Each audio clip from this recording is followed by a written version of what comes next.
ತುಂಬ ಕ್ವಿಕ್ಕಾಗಿ ಆಗುವಂಥ ಸ್ವೀಟ್ ರೆಸಿಪಿನ ಮಾಡಬೇಕು ಅಂತ ಯೋಚನೆ ಮಾಡ್ತಾ ಇದ್ದರೆ ಇದನ್ನು ಟ್ರೈ ಮಾಡಿ.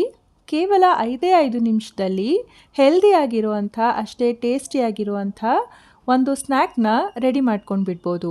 ಹಾಯ್ ಫ್ರೆಂಡ್ಸ್, ನಮಸ್ಕಾರ, ವೆಲ್ಕಮ್ ಟು ಮೈ ಚಾನಲ್. ಎಲ್ಲರೂ ಹೇಗಿದ್ದೀರಾ? ನಾನು ಇವತ್ತು ಒಂದು ನಾನ್ ಫ್ರೈಡ್ ಸ್ನ್ಯಾಕ್ ರೆಸಿಪಿನ ಶೇರ್ ಮಾಡ್ತಾ ಇದ್ದೀನಿ. ಬರೀ 5 ನಿಮಿಷದಲ್ಲಿ ಇದನ್ನು ಈಸಿಯಾಗಿ ಮಾಡ್ಕೊಂಡು ಬಿಡ್ಬೋದು. ಬನ್ನಿ ಹಾಗಿದ್ರೆ ಹೇಗೆ ಮಾಡೋದು ಅಂತ ನೋಡೋಣ. ಇದನ್ನ ಮಾಡೋದಕ್ಕೆ ನಾನು ಹೋಲ್ ವೀಟ್ ಬ್ರೆಡ್ನ ತಗೊಂಡಿದ್ದೀನಿ. ಇದ್ರ ಬದಲು ಮಿಲ್ಕ್ ಬ್ರೆಡ್ ಅಥವಾ ಮಲ್ಟಿಗ್ರೇನ್ ಬ್ರೆಡ್ನಾದರೂ ಉಪಯೋಗಿಸಬಹುದು. ಹಾಗೆ ಒಂದು 8ರಿಂದ 10 ಪಿಸ್ತಾನ ತಗೊಂಡಿದ್ದೀನಿ ಅನ್ಸಾಲ್ಟೆಡ್.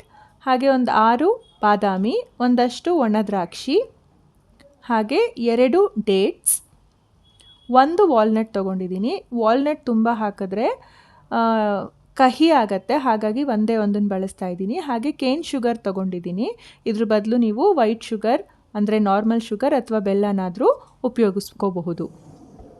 ಈಗ ದ್ರಾಕ್ಷಿ ಮತ್ತು ಡೇಟ್ಸ್ನ ಬಿಟ್ಟು ಪಿಸ್ತಾ, ಬಾದಾಮಿ ಹಾಗೆ ವಾಲ್ನಟ್ನ ಈ ಡ್ರೈ ಫ್ರೂಟ್ ಕಟ್ಟರಲ್ಲಿ ಕಟ್ ಮಾಡ್ಕೊತಾ ಇದ್ದೀನಿ. ನೀವು ಇದನ್ನು ನಾರ್ಮಲಾಗಿ ಕಟ್ ಮಾಡಿ ಕೂಡ ಹಾಕಬಹುದು. ಈ ಥರ ಮಾಡೋದ್ರಿಂದ ಸ್ಲೈಸಸ್ ಬರುತ್ತೆ, ತೆಳುವಾಗಿ ಬರೋದ್ರಿಂದ ತಿನ್ನೋದಕ್ಕೆ ಚೆನ್ನಾಗಿರುತ್ತೆ. ನೋಡಿ, ಈ ಥರ ಸಣ್ಣದಾಗಿ ಕಟ್ ಮಾಡಿಕೊಂಡ್ರೆ ನಾವು ರೆಸಿಪಿ ಮಾಡಿದಾಗ ತಿನ್ನಬೇಕಾದ್ರೆ ಚೆನ್ನಾಗಿರುತ್ತೆ. ಸೊ ಇವಾಗ ಈಗ ಪೀಸ್ ಮಾಡ್ಕೊಂಡಿರೋವಂಥ ಡ್ರೈ ಫ್ರೂಟ್ಸ್ನ ನಾನು ಒಂದು 20ರಿಂದ 30 ಸೆಕೆಂಡು ಡ್ರೈ ರೋಸ್ಟ್ ಮಾಡ್ತಾಯಿದ್ದೀನಿ. ತುಪ್ಪ ಹಾಕ್ತಾ ಇಲ್ಲ, ಹಾಗೆ ಡ್ರೈ ರೋಸ್ಟ್ ಮಾಡ್ಕೋತಾ ಇದ್ದೀನಿ. ತುಂಬ ಟೈಮ್ ಬೇಡ, ಅದು ಕಾವಲಿ ಮೇಲೆ ಮತ್ತೆ ರೋಸ್ಟ್ ಆಗೋದ್ರಿಂದ ಸ್ವಲ್ಪ ಬೆಚ್ಚಗಾದರೆ ಸಾಕು. ತುಂಬ ರೋಸ್ಟ್ ಮಾಡಿಬಿಟ್ರೆ ಸೀದಿರೋ ವಾಸನೆ ಬರುತ್ತೆ. ಹಾಗಾಗಿ 25ರಿಂದ 30 ಸೆಕೆಂಡ್ ಡ್ರೈ ರೋಸ್ಟ್ ಮಾಡ್ಕೊಳ್ಳಿ.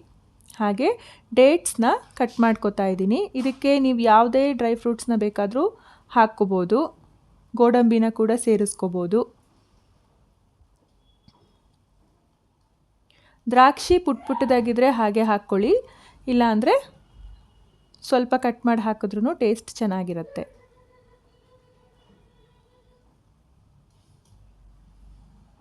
ಇದಕ್ಕೆ ಅಂಜೂರ ಕೂಡ ಸೇರಿಸ್ಕೋಬಹುದು, ಚೆನ್ನಾಗಿರುತ್ತೆ. ಈಗ ಕೇನ್ ಶುಗರ್ಗೆ ನಾನು ರೋಸ್ಟ್ ಮಾಡ್ಕೊಂಡಿರೋವಂಥ ಡ್ರೈ ಫ್ರೂಟ್ಸ್ನ ಮಿಕ್ಸ್ ಮಾಡ್ಕೋತಾ ಇದ್ದೀನಿ.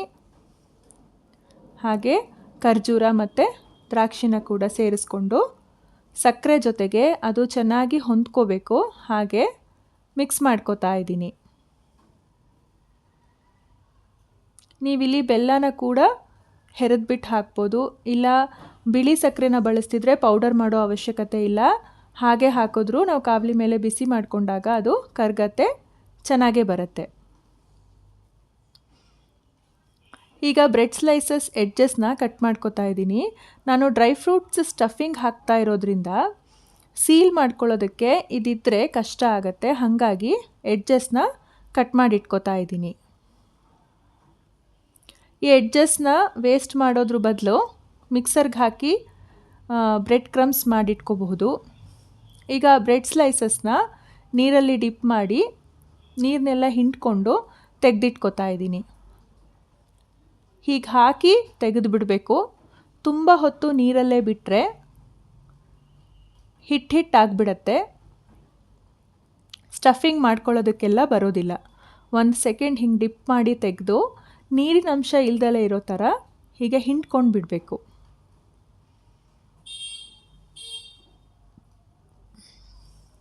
ನೋಡಿ, ಆ ಶೀಟ್ಸ್ನ ಈಗ ತಗೋತಾ ಇದ್ದೀನಿ. ಸಾಫ್ಟಾಗಿರುತ್ತೆ, ನೀರಲ್ಲಿ ನಾವು ಹಾಕಿರೋದ್ರಿಂದ ಬ್ರೆಡ್ ಶೀಟ್ಸ್ ತುಂಬ ಸಾಫ್ಟಾಗಿರುತ್ತೆ. ಈಗ ನಾವು ರೆಡಿ ಮಾಡಿ ಇಟ್ಕೊಂಡಿದ್ದಂಥ ಡ್ರೈ ಫ್ರೂಟ್ ಸ್ಟಫಿಂಗ್ಸ್ನ ಅದರೊಳಗೆ ಹಾಕ್ತಾ ಇದ್ದೀನಿ. ಹಾಕಿ 3 ಕಡೆನೂ ಈ ಥರ ಪ್ರೆಸ್ ಮಾಡಿಬಿಟ್ರೆ ಸೀಲ್ ಆಗಿಬಿಡತ್ತೆ. ಇಲ್ಲಿ ಮೈದಾ ಹಿಟ್ಟಿನ ಪೇಸ್ಟ್ನ ಉಪಯೋಗಿಸೋ ಅವಶ್ಯಕತೆ ಇಲ್ಲ.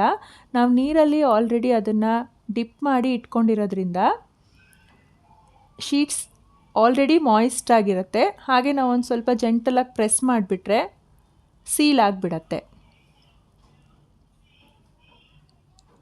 ಹಾಗೂ ಸ್ವಲ್ಪ ಕ್ರ್ಯಾಕ್ಸ್ ಕಾಣಿಸ್ತಾ ಇದೆ ಅಂತ ಅನಿಸಿದ್ರೆ ಸ್ವಲ್ಪ ನೀರನ್ನ ಅದ್ಕೊಂಡು ಪ್ರೆಸ್ ಮಾಡಿ ಅಷ್ಟೆ.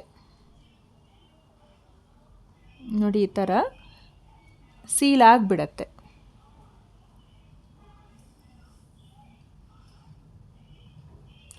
ತುಂಬ ಹೊತ್ತು ನೀರಲ್ಲಿ ಬಿಟ್ಟರೆ ಈ ಥರ ಸ್ಟಫಿಂಗ್ ಹಾಕಿದಾಗ ಪೇಸ್ಟ್ ಆಗಿಬಿಡುತ್ತೆ. ಈ ಥರ ಶೇಪ್ ಕೊಡೋದಕ್ಕೆ ಬರೋದಿಲ್ಲ. ಹಾಗಾಗಿ ಡಿಪ್ ಮಾಡಿ ತೆಗೆದು ಚೆನ್ನಾಗಿ ಹಿಂಡ್ಕೋಬೇಕು. ಈಗ ಒಂದು ಕಾವಲಿನ ಕಾಯಕ್ಕೆ ಇಟ್ಕೋತಾ ಇದ್ದೀನಿ. ಅದು ಕಾದ್ಮೇಲೆ ಮೀಡಿಯಮ್ ಫ್ಲೇಮ್ನಲ್ಲಿಟ್ಟು ಸ್ವಲ್ಪ ತುಪ್ಪ ಹಾಕ್ತಾ ಇದ್ದೀನಿ. ತುಪ್ಪದ ಬದಲು ಬೆಣ್ಣೆನಾದರೂ ಬಳಸ್ಬೋದು.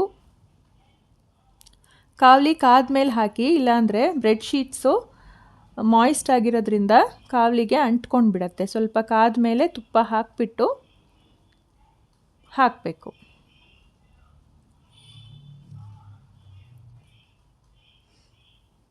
ಈಗ ಎರಡೂ ಸೈಡ್ ತುಪ್ಪ ಹಾಕಿ ತಿರುಗಿಸಿ ಬೇಯಿಸ್ಕೊತಾ ಇದ್ದೀನಿ. ಇದನ್ನ ನೀವು ಡೀಪ್ ಫ್ರೈಡ್ ಕೂಡ ಮಾಡಬಹುದು. ಈ ಥರ ಮಗ್ಚಿಕಾಯಿ ಸಹಾಯದಿಂದ 4 ಸೈಡ್ ಬೇಯಿಸ್ಕೋಬೇಕು, ಇಲ್ಲಾಂದರೆ ಒಂದು ಸೈಡ್ ಹಿಟ್ಟಿಟ್ಟಾಗ್ಬಿಡತ್ತೆ.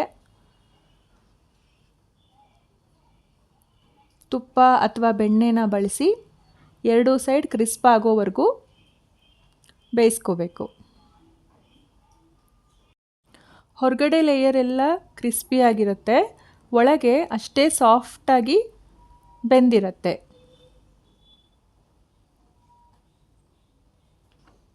ಡೀಪ್ ಫ್ರೈಡ್ ಮಾಡೋದ್ರಿಂದ ಟೇಸ್ಟ್ ಇನ್ನೂ ಸ್ವಲ್ಪ ಚೆನ್ನಾಗಿ ಬರುತ್ತೆ, ಬಟ್ ಇದು ಹೆಲ್ದಿಯರ್ ವರ್ಷನ್.